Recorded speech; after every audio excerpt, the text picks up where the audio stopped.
Ayan na naman po tayo, Kawaway people. Good morning to all of you. Going to work na po ako ulit. The time is 8:05 ng umaga. Ang time po namin sa trabaho is 8:30. Pasensya na po kayo, hindi po ako nakakapag-vlog everyday kasi medyo kinakapa ko pa. Kinakapa ko pa yung trabaho natin kasi siyempre alam nyo na, bago tayo sa trabaho, medyo mahirap kasi madaming dapat pag-aralan, lalo na yung mga kanji-kanji. Hindi pa tayo bihasa sa kanji, pero willing naman ako to learn. Yan, willing po talaga ako mag-learn. Gusto ko talaga ma-improve yung kanji ko, yung nihongo ko, at saka isa pa po kaya ako po pinasok din po yung ganitong trabaho kasi gusto ko talaga makatulong sa mga kababayan nating Pilipino na nakatira dito sa Japan. Ayun po talaga yung goal ko, yung makatulong sa ibang tao. Pero syempre give and take po tayo. Kung tutulungan ko po kayo, dapat tulungan nyo rin ako, di ba? Parang ganon. Kahit medyo nakakahirap kasi pag minsan drive ka lang ng drive, ganon, madaming lakad.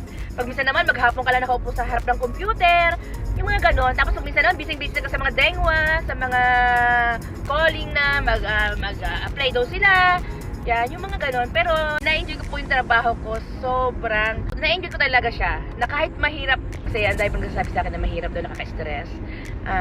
Yung mga stress, kung natin isipin niya, sila yung may stress sa atin, yung stress ang may stress sa atin.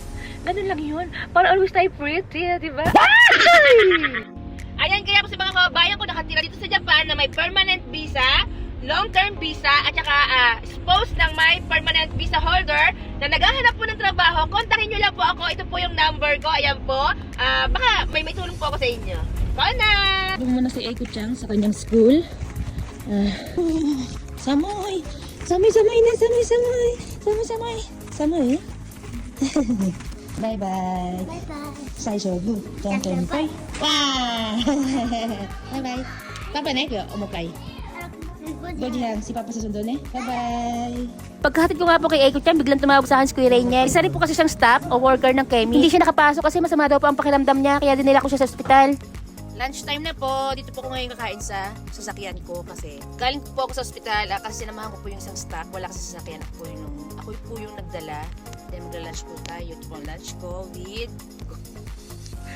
Yan, kain po tayo. Let's see. Pag minsan nga po dito na ako nagla-lunch sa car kasi sobrang hectic nga po ng schedule everyday. At habang kumakain nga ako, tumawag sa akin yung staff. Naplatan daw po yung bike niya kaya kailangan ko paayos. Para pagkatapos ng work niya, makauwi siya ng maayos at ligtas sa bahay niya. May mga available din pong apartment for rent ang kaisya namin. At tinutulungan din po namin yung mga staff na maghikoshi or maglipat, lalo na po doon sa mga walang sasakyan na galing pa sa malalayong lugar. Ang hiling lang po namin sana pagbutihin nila yung trabaho nila. Araw-araw iba't iba ang ganap, sobrang busy lagi everyday. Bilis nga ng araw, hindi ko na malaya, naka 3 months na pala ako dito sa bago kong work. Nakakapagod pag minsan, pero nag-enjoy naman ako. Ayan, meron po kasi nagtatanong kung ano daw po yung trabaho ko ngayon. Ang trabaho ko po ngayon, isa po akong tanto siya sa isang haging kaisya na naghahanap ng mga tao na gusto magtrabaho sa mga manufacturing like car company, seats car assembly, sewing o yung mananahe. Mga kababayan ko po naghahanap ng work dito sa iChicken.